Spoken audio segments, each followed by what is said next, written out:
अस्सलाम वालेकुम दोस्तों। तो आज मेरा था बीए का पेपर और मैं निकल चुका था बीए का पेपर, और मेरे पहुंचने के बाद मेरा दोस्त आ चुका था। और ये हमारे कॉलेज का ये बंदा देख लो, 500 रुपये लेता है हर दफ़ा सेंटर फीस के नाम पे। आई असी पहुंची चुका हूँ पांच पेपर दा।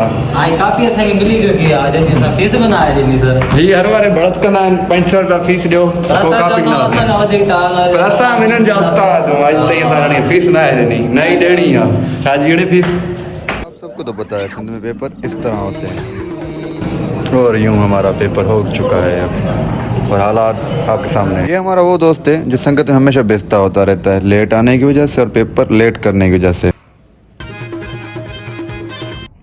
और ये बादल आ चुके थे और बरसात का मौसम हो चुका था, हम निकल पड़े। बरसात का तूफ़ान हमें रास्ते में मिल गया, तूफ़ान के साथ बरसात पड़ने लग गई और शदीद बरसात पड़ी। या अल्लाह सब